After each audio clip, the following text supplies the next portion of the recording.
Everything. There's a black male breaking into the house next door, the voice whispers urgently.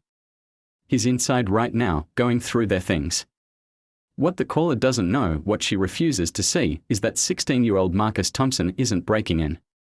He's breaking open a bag of his favorite chips in his own kitchen, about to discover that sometimes the most dangerous predator isn't the one they are calling about. The afternoon sun slanted through the kitchen blinds, casting golden stripes across the granite countertops that Diane Thompson had spent 3 months picking out when they'd moved to Willowbrook Heights 2 years ago. Marcus Thompson, 16 and lanky in the way that suggested he hadn't quite grown into his frame yet, stood at the island with a bag of Doritos, trying to decide if he wanted to make a proper sandwich or just grab whatever was easiest before his mom got home from her shift at the hospital. The house still felt too big sometimes, too quiet. Their old place in Oakland had been smaller, sure, but it had character. This place, with its vaulted ceilings and pristine white walls, felt like a museum where he was afraid to leave fingerprints. His mom loved it, though. Called it their fresh start, their piece of the American dream finally within reach after years of saving and sacrifice. Marcus had just pulled the milk from the fridge when movement caught his eye through the window. Mrs. Patterson from next door was standing at her kitchen window, phone pressed to her ear, staring directly at him. When their eyes met, she didn't wave or look away embarrassed like normal people did when caught staring. Instead, she ducked slightly, continuing her conversation while keeping her gaze fixed on him. Something cold settled in Marcus's stomach that had nothing to do with the milk carton in his hands.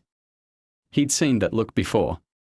Not here, Willowbrook Heights was supposed to be different, better. But he'd seen it in store security guards who followed him down aisles, in teachers who called on him more often when something went missing, in the way certain people crossed streets or clutched purses tighter. It was the look that reduced him from Marcus Thompson, on a student, varsity track team, volunteer at the animal shelter, to just another black body in a space where someone had decided he didn't belong. Mrs. Patterson was still talking, gesturing. Now, her free hand pointing toward his house. Marcus stepped closer to the window, a sick fascination overcoming his initial discomfort. He could see her mouth moving rapidly, see the way she kept looking between him and whatever she was looking at outside, probably his mom's car in the driveway, the same Honda Civic that had been parked there every day for 2 years. The realization hit him like a physical blow. She was calling the police on him for being in his own kitchen. Marcus's hands shook as he set down the milk, his appetite completely gone. He thought about his mother, Dr. Diane Thompson, who'd worked double shifts for 5 years to save for the down payment on this house. She'd been so proud when they'd gotten the keys, so hopeful about the good schools and safe neighborhoods. She'd made him promise to always be respectful to their neighbors, to be the kind of young man who proved wrong anyone who might have preconceived notions. Just be yourself, she'd said. Show them who you really are.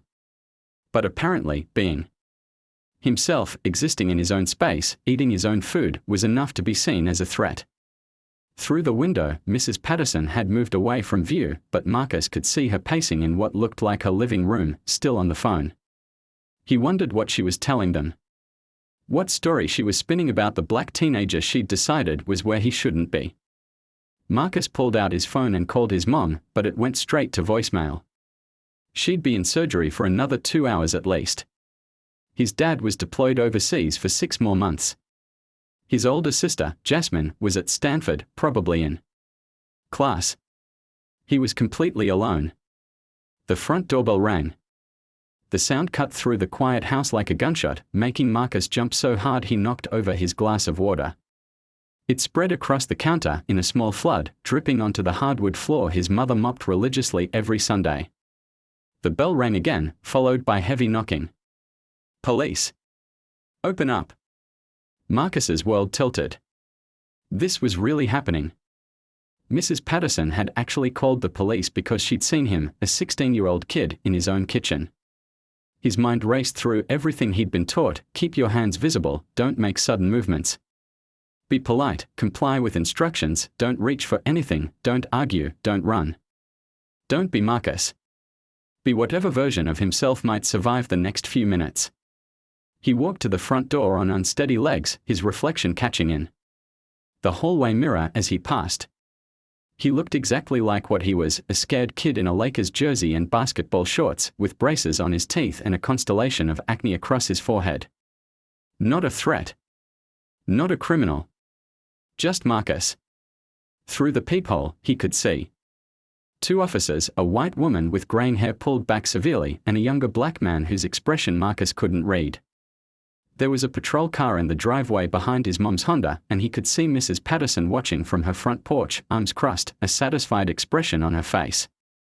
Marcus unlocked the door but left the chain latch engaged, opening it just wide enough to speak through the gap.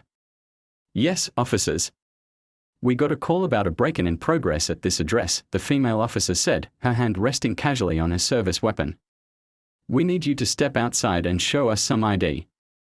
"There's no break-in," Marcus said, his voice steadier than he felt. "This is my house. I live here." The black officer stepped forward slightly.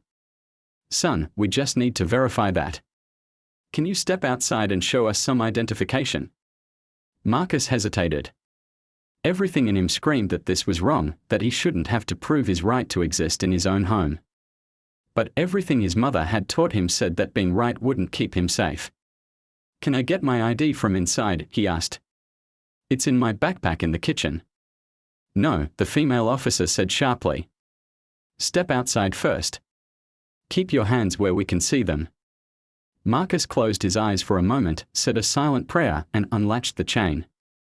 As soon as he stepped onto the porch, the female officer moved behind him while her partner positioned himself in front.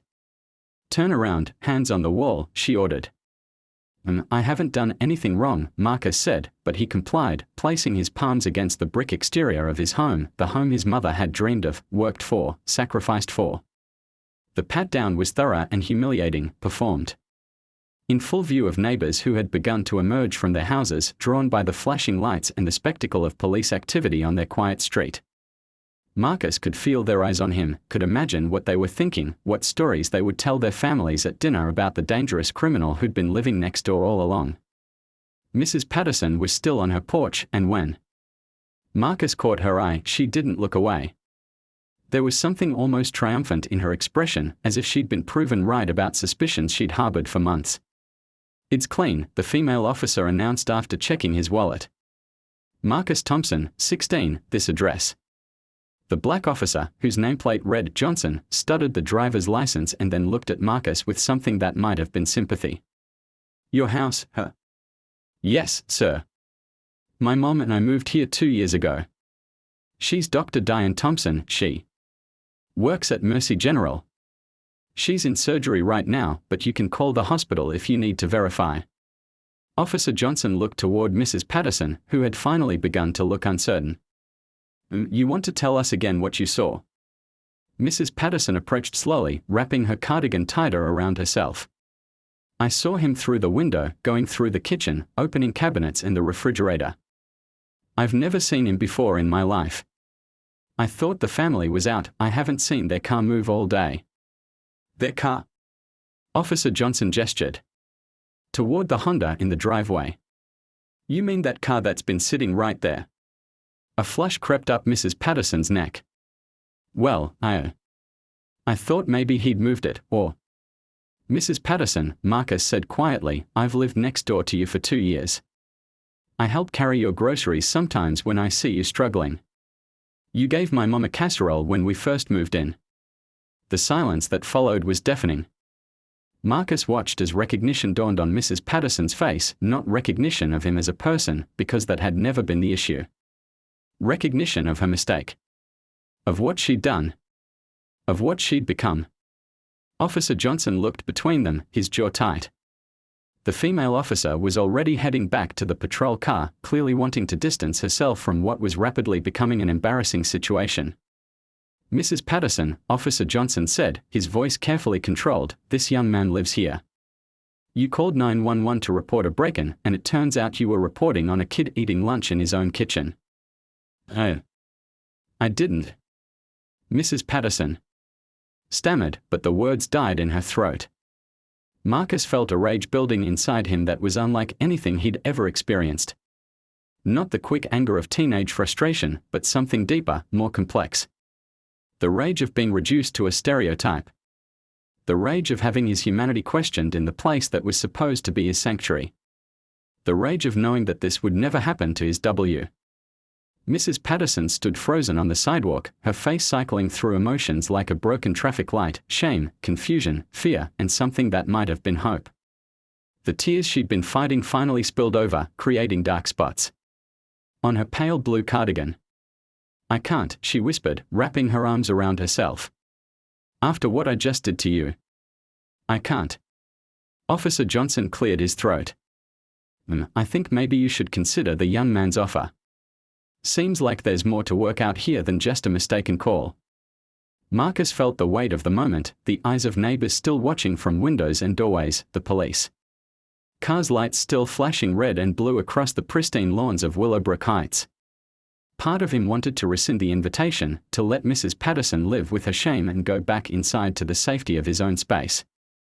But something his mother had told him years ago echoed in his mind: sometimes the bravest thing you can do is help someone else be better than they think they can be. "Mrs. Patterson," Marcus said gently, "my mom always makes too much coffee. And I think maybe we both need to understand what just happened here." She looked up at him then, really looked at him, perhaps for the first time in 2 years of being neighbors. "You're just a baby," she said, the words coming out broken. "You're just a child, and God, what did I do?" Officer Johnson stepped closer to her, his voice low but firm. "What you did, was call 911 on a teenager for the crime of being black in his own home. What happens next is up to you." The words hit Mrs. Patterson like a physical blow. She swayed slightly, and Marcus instinctively moved forward, steadying her elbow. "Easy," he said, the same tone he used when helping injured animals at the shelter. "Let's go inside." The walk to the front door felt like a funeral procession. Officer Johnson followed at a distance, speaking quietly into his radio. "Marcus. Court fragments: a situation resolved and no arrests needed, community policing opportunity." Inside, the house felt different than it had just an hour ago. The afternoon light still streamed through the kitchen windows, the spilled water still needed cleaning up, but something fundamental had shifted. This space that had been Marcus's sanctuary now felt like neutral territory in a war he hadn't known he was fighting. Mrs. Patterson stood awkwardly in the entryway, looking around at the family photos on the walls: Marcus at track meets, his graduation from middle school, his sister Jasmine in a Stanford sweatshirt, family pictures from their old life in Oakland mixed with new ones from Willowbrook Heights. "I've never been inside," she admitted quietly. "In 2 years of being neighbors, I've never actually been in your home." "But you felt qualified to decide I didn't belong here," Marcus replied, the words coming out sharper than he'd intended. Mrs. Patterson flinched. "I'm sorry. I'm so sorry." "Are you?" Marcus asked, moving toward the kitchen. "Or are you just sorry you got caught?" Officer Johnson had positioned himself near the front door, close enough to intervene if needed but far enough away to give them space. His presence was both reassuring and heartbreaking: a black police officer watching a black teenager navigate a situation that shouldn't exist. Marcus began making coffee with the mechanical precision of someone trying to keep his hands busy while his mind processed trauma.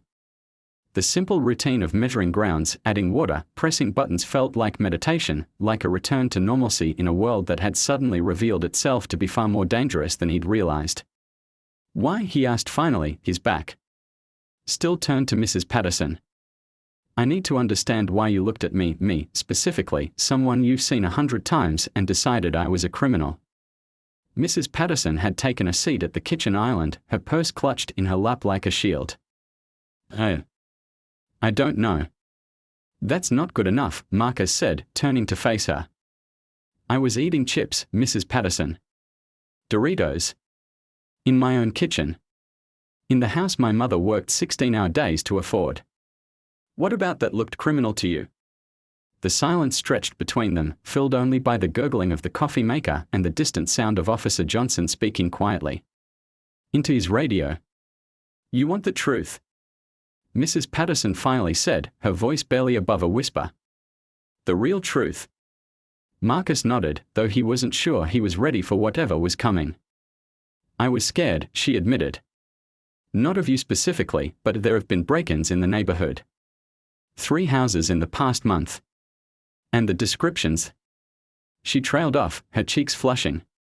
The descriptions, Marcus repeated slowly. Let me guess. Young black males. Mrs. Patterson's silence was answer enough. So when you saw me, a young black male, in what you knew was my own house, you decided I must be one of the criminals, Marcus continued, his voice deadly calm. Because we all look alike, right? We are all interchangeable threats. That's not, Mrs. Patterson started, then stopped herself. Yes. Yes, that's exactly what I did. And it was wrong. It was so horribly wrong. The coffee maker beeped and Marcus poured 2 cups, adding cream and sugar to both out of habit, the way his mother liked it. He set one in front of Mrs. Patterson and leaned against the counter with his own, studying her face. My mom told me about those break-ins, he said.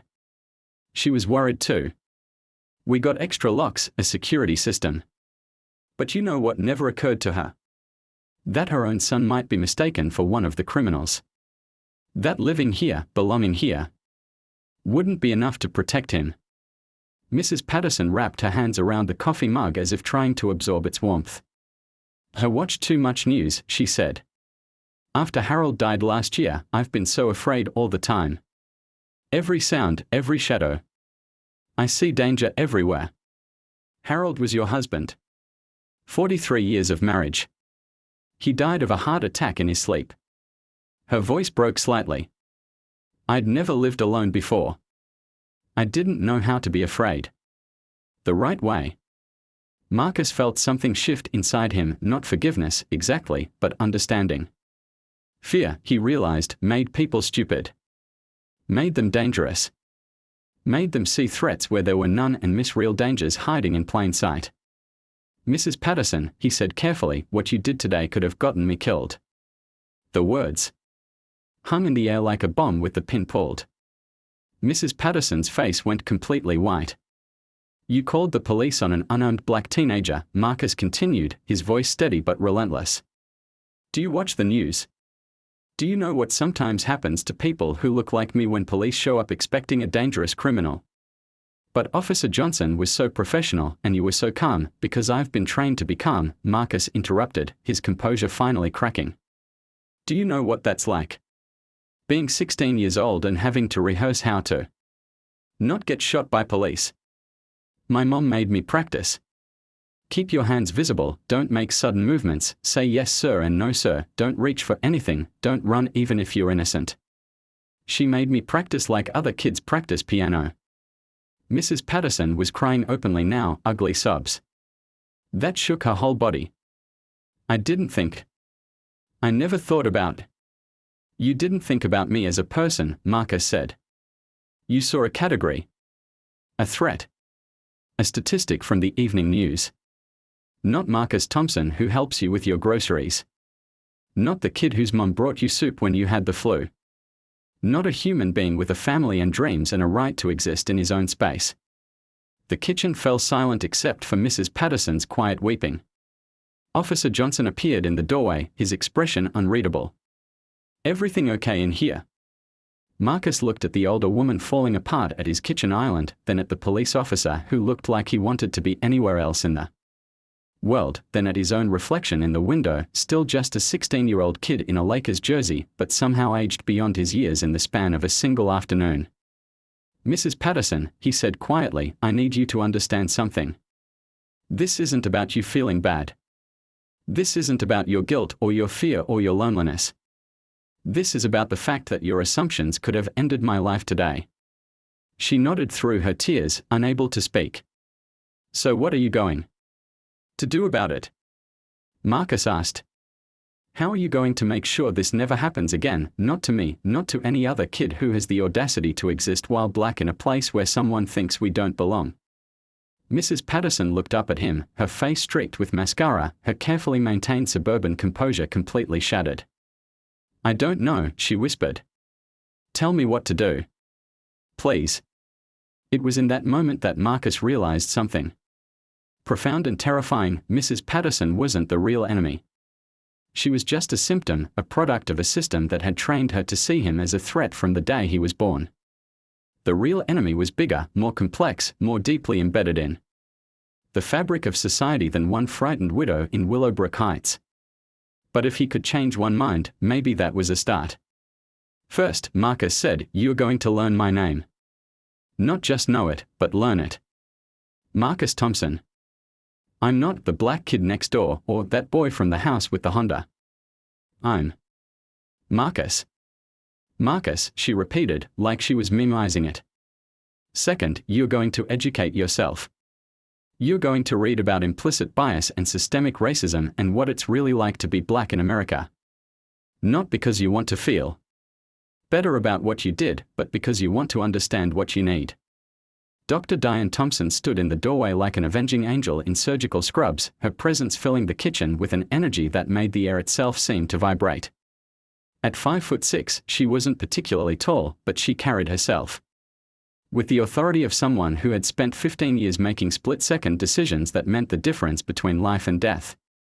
Her dark eyes, so much like Marcus's, swept the room with surgical precision, cataloging every detail, every expression, every power dynamic at play. Marcus had seen his mother angry before, disappointed when he brought home a C in algebra, frustrated when he forgot to take out the trash, but this was different. This was the controlled fury of a black mother who had just discovered that all her fears, all her careful preparations, all her midnight conversations about how to survive encounters with police had been proven justified in the worst possible way. "Mom," Marcus started, moving toward her, but she held up a hand that stopped him mid-step. "Not yet, baby," she said, her voice deadly calm. "First, I need to understand what happened here." Her gaze fixed on Officer Johnson.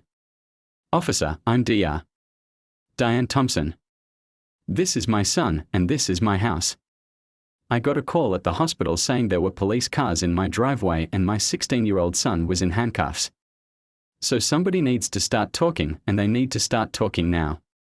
Officer Johnson straightened, his professional demeanor sharpening under her scrutiny. We received a 911 call reporting a break-in in progress at this address. When we arrived, we found your son." "My son what?" Dr. Thompson interrupted, stepping further into the kitchen. "My son, who has lived in this house for 2 years. My son, whose school pictures are on these walls. My son, who was doing what, exactly, that required police intervention." The question hung in the air like a challenge. Mrs. Patterson, who had been quietly composing herself, looked up with fresh tears in her eyes. "He was eating," she whispered. "He was just eating in his own kitchen, and I..."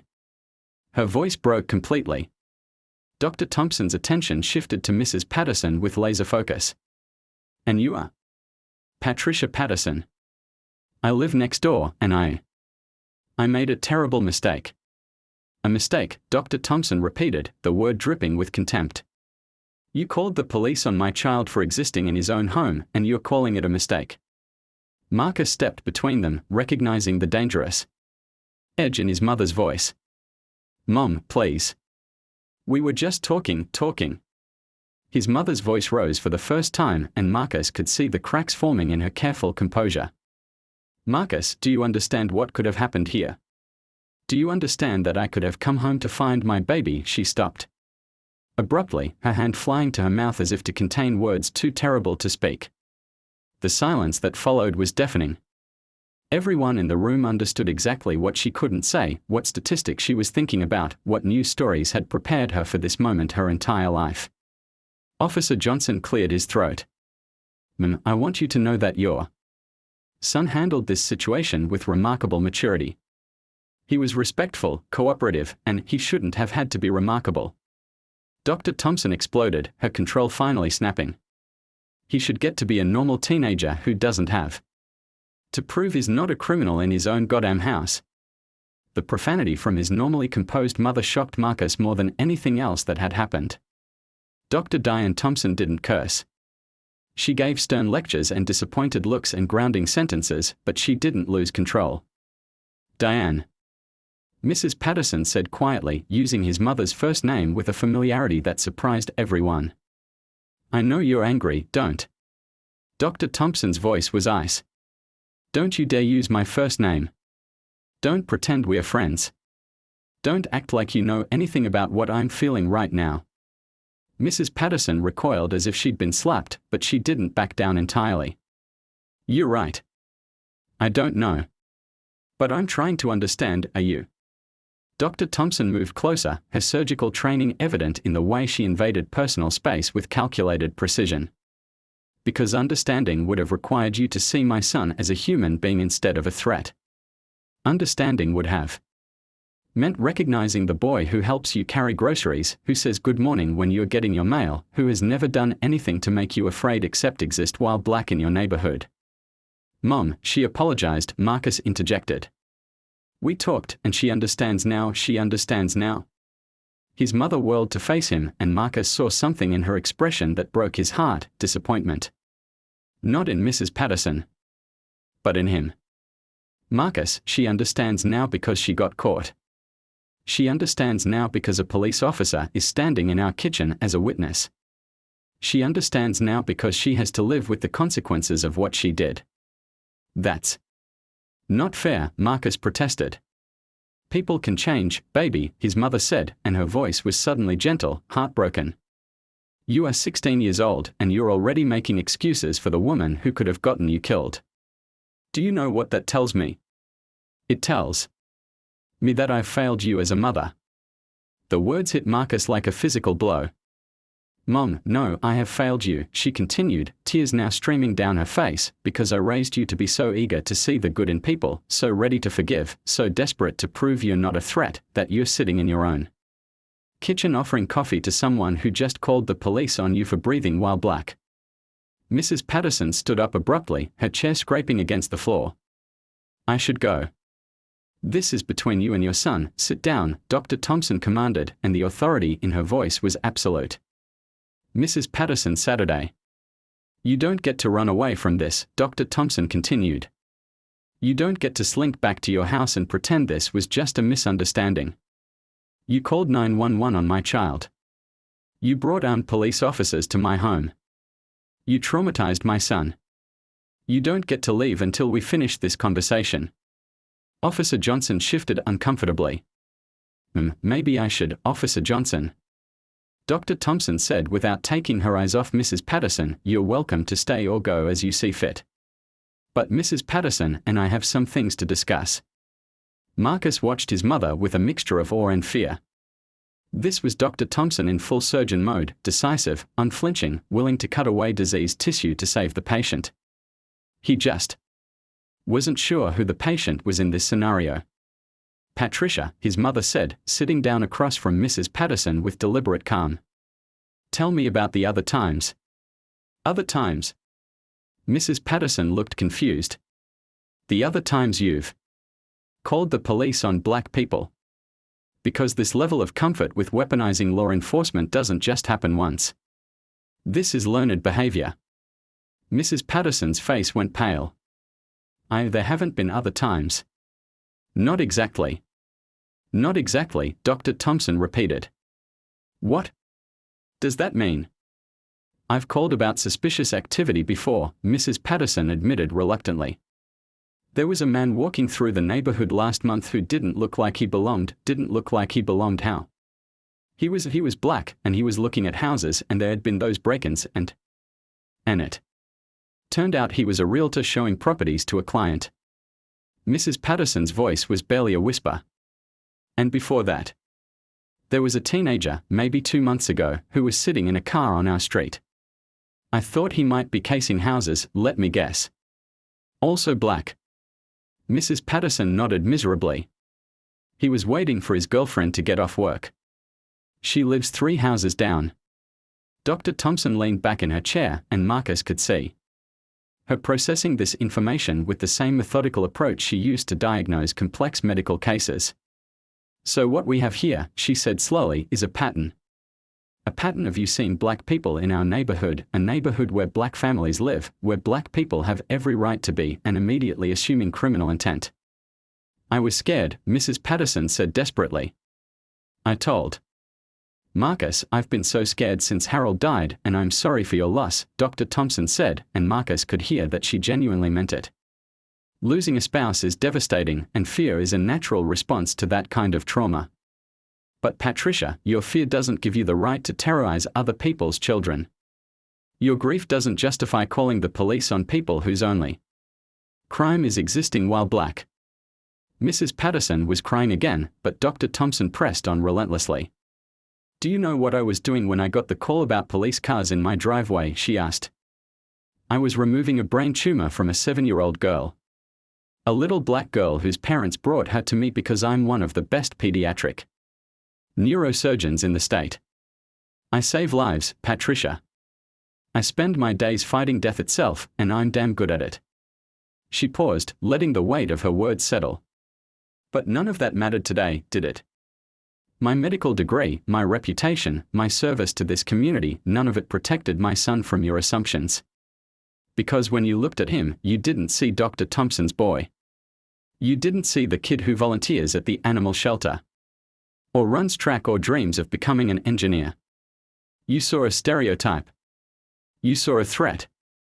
Mrs. Patterson was sobbing now, her careful suburban composure completely destroyed. I'm so sorry. I'm so sorry. Sorry isn't enough, Dr. Thompson said firmly. Sorry is WH.